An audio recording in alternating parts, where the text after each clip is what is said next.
തദ്ദേശ തെരഞ്ഞെടുപ്പ് ഒരുക്കങ്ങൾ വിലയിരുത്താൻ സംസ്ഥാന തെരഞ്ഞെടുപ്പ് കമ്മീഷൻ വിളിച്ച ജില്ലാ കളക്ടർമാരുടെ യോഗം ഇന്ന് തിരുവനന്തപുരത്ത് ചേരും. അടുത്തയാഴ്ച ആദ്യം തെരഞ്ഞെടുപ്പിനുള്ള വിജ്ഞാപനം ഇറങ്ങുമെന്നാണ് സൂചന. ഇതുവരെയുള്ള ക്രമീകരണങ്ങൾ യോഗം വിലയിരുത്തും. തീവ്ര വോട്ടർ പട്ടിക പരിഷ്കരണം തദ്ദേശ തെരഞ്ഞെടുപ്പിനെ ബാധിക്കില്ലെങ്കിലും ജില്ലാ കളക്ടർമാർ ഉൾപ്പെടെയുള്ള ഉദ്യോഗസ്ഥർ തന്നെയാണ് SIR ജോലികളും ചെയ്യേണ്ടത്. ഇതുണ്ടാക്കുന്ന ബുദ്ധിമുട്ടുകൾ കളക്ടർമാർ തെരഞ്ഞെടുപ്പ് കമ്മീഷനെ അറിയിക്കും. കൂടുതൽ വിവരങ്ങളുമായി രാകേഷ് ചേരുന്നുണ്ട്. രാകേഷിലേക്ക് വരാം. ഇന്ന് സുപ്രധാനമായ യോഗം ചേരുന്നു എന്നുള്ള വിവരങ്ങളാണ് പുറത്തു വരുന്നത്. ജില്ലാ കളക്ടർമാരുടെ യോഗമായിരിക്കും ഇന്ന് തിരുവനന്തപുരത്ത് ചേരുക. രാകേഷ് ചേരുന്നുണ്ട് കൂടുതൽ വിവരങ്ങളുമായി. രാകേഷ്, എന്തൊക്കെയാണ് നിലവിൽ ലഭിക്കുന്ന വിവരങ്ങൾ?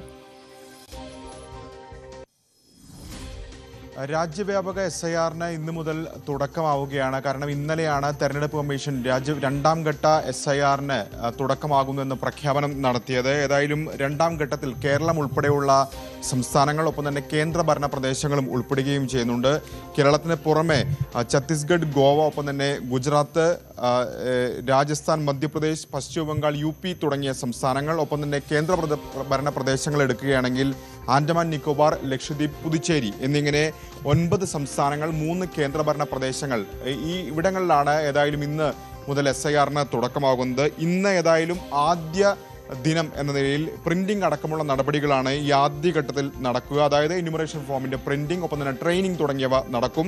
4-ാം തീയതി 3-ാം തീയതി വരെ ഈ നടപടികളാണ് നടക്കുക. അതിനുശേഷമാണ് 4-ാം തീയതിയാണ് വീട് കയറിയുള്ള വിവരശേഖരണങ്ങൾ നടത്തുക. അതായത് BLOമാർ വീട്ടിലെത്തിക്കൊണ്ട് വിവരശേഖരണങ്ങൾ നടത്തുക 4-ാം തീയതിക്ക് ശേഷമാണ്. അതിനുശേഷം ഡിസംബർ 9-നാണ് കരട് വോട്ടർ പട്ടിക പ്രസിദ്ധീകരിക്കുക. തുടർന്ന് പരാതി സമർപ്പണത്തിന് ജനുവരി 8 വരെ സമയമുണ്ടാകുമെന്നാണ് ഇപ്പോൾ കമ്മീഷൻ അറിയിക്കുകയും ചെയ്തിരിക്കുന്നത്. അന്തിമ വോട്ടർ പട്ടിക ഫെബ്രുവരി 7-ന് പ്രസിദ്ധീകരിക്കും. അതാണ് നിലവിലെ ഷെഡ്യൂൾ, ഇപ്പോൾ കമ്മീഷൻ നിശ്ചയിച്ച പ്രകാരമുള്ള ഷെഡ്യൂൾ. ഏതായാലും ഇന്ന് യോഗങ്ങളിലേക്ക് കൂടി കമ്മീഷൻ കടക്കുന്നുണ്ട്. പ്രത്യേകിച്ച് മുഖ്യ തെരഞ്ഞെടുപ്പ് ഓഫീസർ ഇന്ന് കളക്ടർമാരുമായി ഇന്ന് ചർച്ച നടത്തും. സ്വാഭാവികമായും ഇതെങ്ങനെ ഈ നടപടികൾ മുന്നോട്ട് കൊണ്ടുപോകണം തുടങ്ങിയ കാര്യങ്ങളിലൊക്കെ തന്നെ ചർച്ച നടക്കേണ്ടതുണ്ട്. അതുകൊണ്ട് തന്നെ മുഖ്യ തെരഞ്ഞെടുപ്പ് ഓഫീസർ ഇന്ന് കളക്ടർമാരുമായി ചർച്ച നടത്തും. നാളെ രാഷ്ട്രീയ കക്ഷികളുമായും കൂടിക്കാഴ്ച നിശ്ചയിച്ചിട്ടുണ്ട്. അങ്ങനെ SIR നടപ്പാക്കും എന്ന് തന്നെയാണ് ഇപ്പോൾ കമ്മീഷൻ അറിയിക്കുകയും ചെയ്തിട്ടുള്ളത്. അതേസമയം തന്നെ രാജ്യവ്യാപകമായി നടപ്പാക്കുന്നതിനെതിരെ വലിയ പ്രതിഷേധങ്ങൾ ഒരു ഭാഗത്ത് ഉയർന്നു വരികയാണ്. പ്രത്യേകിച്ച്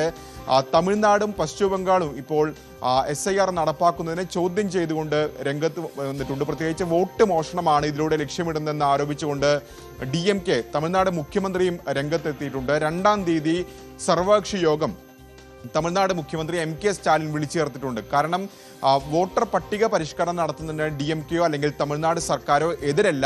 മറിച്ച് തമിഴ്നാട്ടിൽ നിയമസഭാ തെരഞ്ഞെടുപ്പ് നടക്കാനിരിക്കാൻ ഇനി 4-5 മാസമേ ഉള്ളൂ. ഈ ഒരു ഘട്ടത്തിൽ വോട്ടർ പട്ടിക പരിഷ്കരണം നടത്തുന്നത് അത് ന്യൂനപക്ഷ വോട്ടുകൾ, ഒപ്പം തന്നെ പിന്നാക്ക വിഭാഗങ്ങളുടെ വോട്ടുകൾ കൂട്ടത്തോടെ ഇല്ലായ്മ ചെയ്യുക എന്ന് ലക്ഷ്യമിട്ടുകൊണ്ട് ഉള്ള ആരോപണമാണെന്ന് സ്റ്റാലിനും ഒപ്പം തന്നെ DMKയും ആരോപിച്ചിട്ടുണ്ട്. സമാനമായ ആരോപണം തന്നെയാണ് ഇപ്പോൾ തൃണമൂൽ കോൺഗ്രസും ആരോപിച്ചിരിക്കുന്നത്. തൃണമൂൽ കോൺഗ്രസ് ചൂണ്ടിക്കാണിക്കുന്ന പ്രധാനപ്പെട്ട കാര്യം, ഒന്ന്, ബീഹാറിൽ കണ്ടത് ഒരു റിഹേഴ്സൽ മാത്രമാണ്. SIRന്റെ യഥാർത്ഥ ലക്ഷ്യം പശ്ചിമ ബംഗാൾ ആണ് എന്നാണ് ഇപ്പോൾ ഡെറിക് ഒബ്രയൻ, തൃണമൂൽ കോൺഗ്രസിന്റെ നേതാവാണ്, അദ്ദേഹം ചൂണ്ടിക്കാണിച്ചിരിക്കുന്നത്. ഇത്തരത്തിൽ വലിയ എതിർപ്പ് രാഷ്ട്രീയ കക്ഷികൾ, പ്രത്യേകിച്ച് പ്രതിപക്ഷം ഭരിക്കുന്ന സംസ്ഥാനങ്ങളിൽ നിന്ന് ഉയരുകയും ചെയ്യുന്നുണ്ട്. നേരത്തെ തന്നെ കേരള നിയമസഭ SIRനെതിരെ പ്രമേയം പാസാക്കിയതാണ്. ഇന്നലെ CPM-ഉം കോൺഗ്രസും സംസ്ഥാനത്ത് സമാനമായ നിലപാട് തന്നെയാണ് സ്വീകരിച്ചിരിക്കുന്നത്. SIRനെതിരെ നിലപാടെടുക്കുന്നു. SIRുമായി മുന്നോട്ട് പോകാൻ അനുവദിക്കില്ല എന്ന നിലപാട് CPM-ഉം കോൺഗ്രസും പ്രഖ്യാപിച്ചിട്ടുണ്ട്. അപ്പോൾ സ്വാഭാവികമായും വരും ദിവസങ്ങളിലും പ്രതിഷേധമുണ്ടാകും. പ്രത്യേകിച്ച് ബീഹാറിലെ സമഗ്ര വോട്ടർ പട്ടികയുമായി ബന്ധപ്പെട്ടുകൊണ്ടുള്ള ഹർജി ഇപ്പോഴും സുപ്രീം കോടതിയുടെ പരിഗണനയിൽ നിൽക്കുകയാണ്. ആ ഒരു ഘട്ടത്തിൽ തെരഞ്ഞെടുപ്പ് കമ്മീഷൻ എന്തുകൊണ്ട് ഇത്തരം SIRുമായി മുന്നോട്ട് പോകുന്നെന്ന ചോദ്യമാണ് ഇപ്പോൾ ഏതായാലും പ്രതിപക്ഷ പാർട്ടികൾ ഉന്നയിക്കുന്നത്. അനുശ്വരം. ശരി രാകേഷ്, തുടരുക.